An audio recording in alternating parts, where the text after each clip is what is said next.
વડનગરમાં સત્તાધારી પક્ષ નબળા ઉમેદવારોને દબાવતો હોવાનો આક્ષેપ કોંગ્રેસ તાલુકા પ્રમુખ. વડનગરમાં સત્તાધારી પક્ષ નબળા ઉમેદવારોને દબાવતો હોવાનો આક્ષેપ. વડનગરપાલિકાની ચૂંટણીમાં બિનહરીફ કરવા માટે વિરોધ પક્ષના નબળા ઉમેદવારોને સત્તાધારી પક્ષ દબાવી રહ્યો હોવાના શહેરમાં આક્ષેપ થતાં ખળભળાટ મચી ગયો છે. વડાપ્રધાનના માદરે વતન લોકશાહી ઢબે ચૂંટણી થાય તેવું કોંગ્રેસના ઉમેદવારો ઈચ્છી રહ્યા છે.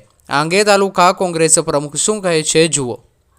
બીજી તરફ આક્ષેપો નકારતા શહેર ભાજપ પ્રમુખ મયંક પટેલ શું કહે છે તે જુઓ. રિપોર્ટર જીગર પટેલ, વડનગર. શું છે નામ? હું ડૉક્ટર જયસિંહ ઠાકોર, કોંગ્રેસ તાલુકા સમિતિ પ્રમુખ, તાલુકા પ્રમુખ છું અને મારી સાથે મારા સાથી મિત્ર શહેર પ્રમુખ ડૉક્ટર લક્ષ્મણજી ઠાકોર છે, કોંગ્રેસ સમિતિના વડનગર શહેરના પ્રમુખ છે. આજે ફોર્મ ચકાસણી થઈ તે વિશે શું કહેશું?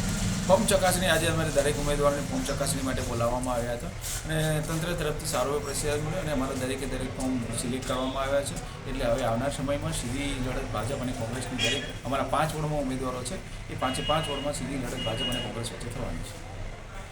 બીજું હું એક મેસેજ પણ કહેવા માગું છું કે ગઈ રાત્રે અને આવનાર સમયમાં પણ ગઈ રાત્રે થોડા ઘણા એવા ઇન્સિડન્ટ્સ પણ બન્યા હતા કે સત્તાધારી પાર્ટી અત્યારે પૈસા અને પાવરના જોડે ઘણા અમુક નબળા ઉમેદવારોને દબાવવાનો પ્રયત્ન કરી રહ્યા છે.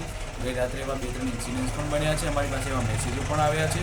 એટલે હું એ પાર્ટીને પણ ચોખ્ખા પ્રમાણે કહેવામાં આવું છું કે વડાપ્રધાનશ્રીનું ગામ છે, વડાપ્રધાનશ્રીના ગામમાં ખોટો મેસેજ ન જાય એના માટે બંને પાર્ટીઓ આપણે ઈમાનદારીપૂર્વક ચૂંટણીઓ લડીએ અને પરિણામ જે પણ આવે એને સહસ્ત્ર સ્વીકારી એવો પ્રયત્ન કરીએ. આવી રીતે ખોટા નબળા ઉમેદવારોને દબાવવાનો અને એમને ગમે તેમ કરીને ફોર્મ પાછું ખેંચાડવાનો પ્રયત્ન કરી રહ્યા છે, એક લાંછન પ્રકારનો કહેવાય વડનગર શહેર માટે.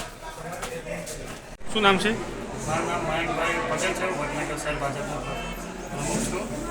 અત્યારે જણાવાય કે કોંગ્રેસે જે આક્ષેપ મૂક્યા છે અમારા વડનગર શહેર ભાજપ પર એને તદ્દન નકારે છે. એ પાયાવિહોણી વાત છે અને એકદમ લોકશાહીની ઢબે આ વડનગર નગરપાલિકાનું ઇલેક્શન લોકશાહી ઢબે અમે આગળ વધારી રહ્યા છીએ. એના અંદર અમે કોઈ ગેરરીતિ કરતા નથી અને વડનગર જનતાનો પણ અમને એક સારો પ્રતિસાદ મળી રહ્યો છે કે અમે 28 જીતવાનો એક લક્ષ્યાંક અને નરેન્દ્રભાઈ મોદી સાહેબનું કામ છે.